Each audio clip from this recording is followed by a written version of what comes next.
রমজান মাসে একটু কাজ করতে কষ্ট হয় ঠিকই, তবে সংসার তো আর থেমে থাকে না। হাই গাইস, আসসালামু আলাইকুম। Welcome my hobby house blog channel. ভোরে সেহরি খেয়ে একটু ঘুমিয়ে পড়েছিলাম, তারপরে সকাল 7টার সময় উঠে মেয়েকে স্কুলে পাঠিয়ে দিয়েছি। তারপরে এখন বিছানাগুলো গোছগাছ করে নিচ্ছি। আজ থেকে ছেলে মেয়ের স্কুলের ফাইনাল এক্সাম শুরু। মেয়ের স্কুলের এক্সাম শুরু হবে 7টা 30-এ, আর ছেলে শুরু হবে 11টার সময়। মেয়ে আসবে, ছেলে যাবে। এখন বিছানাটা পরিষ্কার করে গোছগাছ করে নিয়েছি, পরিষ্কারও হয়ে গেছে। এদিকে ছেলেকে রেডি করে পাঠিয়েও দিয়েছি, ছেলে চলেও গেল। আর এখানে রান্নাঘরে চলে এসেছি। জানো তো বন্ধুরা, রমজান মাসে রোজা করিস, বাড়ির সংসারের সমস্ত কাজ করতে কষ্ট হয় ঠিকই, তবে সংসার তো আর থেমে থাকে না। সংসার তো করতেই হবে, সংসারের কাজকর্ম মেয়েদেরই করতে হবে। এদিকে ইফতারের জন্য মটর কড়াই ছোলা ভিজু দিয়ে দিয়েছি, আর এদিকে রান্নাঘরটা খুব ভালো করে পরিষ্কার করাও হয়ে গেছে, তোমরা দেখতেই পাচ্ছ। আর এখানে চলে এসেছি, ফ্রিজে কিছু মাংস রয়েছে, মাংসটা বার করব। সকালেই মাংসটা বার করে দিচ্ছি, সকাল বলতে ওই 11টা বেজে গেছে। আর এখানে বরফটাও গলতে দেব। মাংসটা একটু আগে থাকতে বার করে দিলে বরফ গলতে অনেক সুবিধে হয়। ওদিকে ছেলে স্কুলে চলেও গেছে, মেয়ে স্কুল থেকে চলেও এসেছে।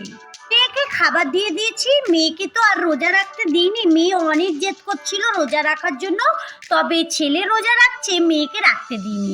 আর এখানে ওই কিছু লাউ ছিল ফ্রিজে, আজকে এগুলো কেটে নিয়েছি। লাউ একটু ওই ভাজা করব, আর বেগুনের চপ করব, আর এখানে পেঁয়াজ, এখানে মাংস সব কিছুই কাটাকুটি হয়ে গেছে, যেগুলো রাখবো তারপরে ফ্রিজে রেখে দেব।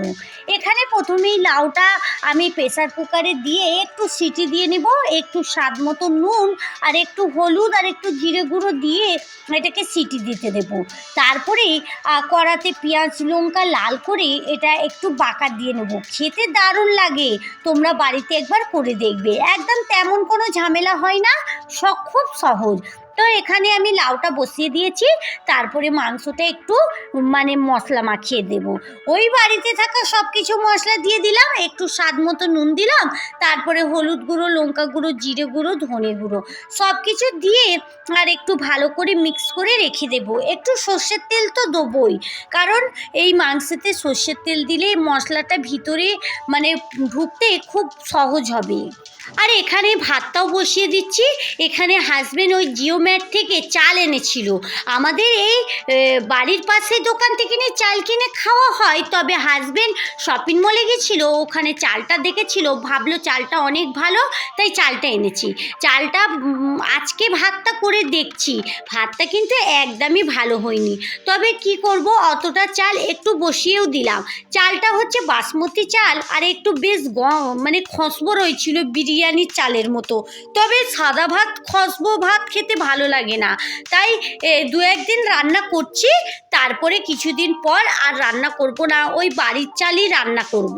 এদিকে ভাতটা বসিয়ে দিয়েছি, চালটা ধুয়ে, আর এখানে ওই লাউটা সিদ্ধ হয়ে গেছে, এখানে ঢেলে পানিটা ফেলে দিচ্ছি, আর একটু পানিটা ঝরিয়ে নেব। তারপরে এদিকে গ্যাসেতে একটা কড়া বসিয়ে দিচ্ছি, কড়াতে একটু ওই সর্ষের তেল দেব, তারপরে একটু পেঁয়াজ কুচি আর একটু ওই শুকনো লঙ্কা দিয়ে খুব ভালো করে ভাজা ভাজা করব।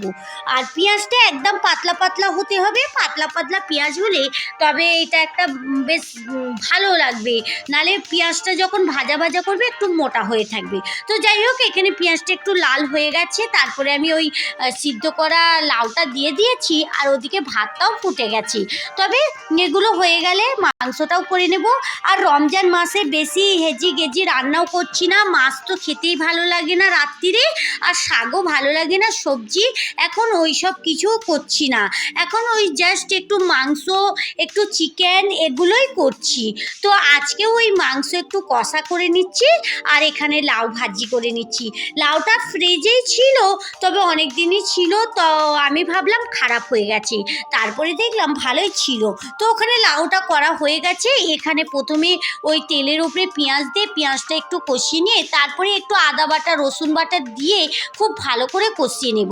তারপরে ওই মেখে রাখা মাংসটা দিয়ে একটু কষিয়ে নিয়ে, আর একটু পানি দিয়ে এটাকে সিটি দিতে দেবো। এখানে 4টে সিটি হলেই হয়ে যাবে। তারপরে আমি এদিকে রান্নাঘরটা পরিষ্কারও করে নিয়েছি। দেখো, চলো এবারে নিজে ফ্রেশ হয়ে নামাজ পড়ে একটু বিশ্রাম নেব, তারপরে আবার রান্নাঘরে চলে আসতে হবে। এখন ওই 4টে বাজে, আসরের নামাজ পড়ে চলে এসেছি রান্নাঘরে। আর হাজব্যান্ড বাজার থেকে কিছু ওই ফুডস এনেছিল, আরও এই লস্যি এগুলো নিয়ে এসেছিল। তো প্রায়ই হাজব্যান্ড যখন বাজারে যায় তখন যেমন পারে তখন তেমনই আনে। আমাদের ওরকম ধরে বেঁধে অনেক জিনিস একচোটে আনে না, হয়তো কোনো সময় আনেও, আর কোনো সময় অল্প অল্প যেটা চোখের সামনে দেখে এটা আনে। আর এখানে দেখো বন্ধুরা, এই দুটোই কিন্তু তরমুজ, একটা লাল তরমুজ আর একটা হলুদ তরমুজ।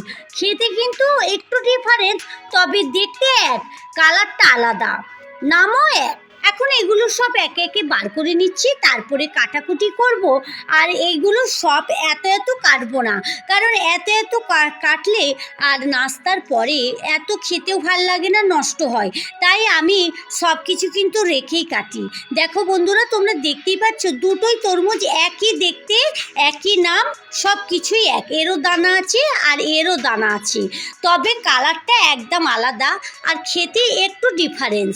তো যাই হোক, এখানে আমি একটু একটু করে কেটে নিচ্ছি, অল্প ফ্রিজে রেখে দেব, কালকে হবে। আর অল্পটা আজকে করব। আমি সব এত ফল একসাথে মানে কাটি না, এত খাবে কে? ছোট ছোট বাচ্চা আর আমরা রোজা করে মনে হয় অনেক কিছু খাবো, কিন্তু ওই ইফতারের সময় কিছুই খাওয়া যায় না। তো যাই হোক, এখান থেকে আমি আমার পরিমাণ মতো সব কেটে নিচ্ছি, তারপরে বাদ বাকি সব ফ্রিজে রেখে দেব। এরকম পেপারেই রেখে দিচ্ছি, কালকে তো এগুলো কেটে খাওয়া হয়ে যাবে। আর এগুলো পেপারে রেখে দেব, আর যেগুলো আমি আজকে কাটবো সেগুলো। দেখতে দেখতে 9টা রোজা হয়ে গেল। আর এখানে বন্ধুরা দেখো, মেয়ে এই আনারস খাবে বলে আনারসটা জুসারের দোকান থেকে কিনে এনেছে। ওরা তো এরমভাবে কেটেই মানে জুস বার করে, আর ওখান থেকে নিয়ে কিছুটা কিনে এনেছি। চলো এগুলো কাটাকুটি করে নিই। আর এখানে ঘুগনিটাও হয়ে গেছে, আজকে মটর কড়াইয়ের ঘুগনি করেছি। অনেক সময় ওই ছোলার ঘুগনি করি, আর আজকে মটরের করেছি। এখানে আমার সব ফল কাটা হয়ে গেছে।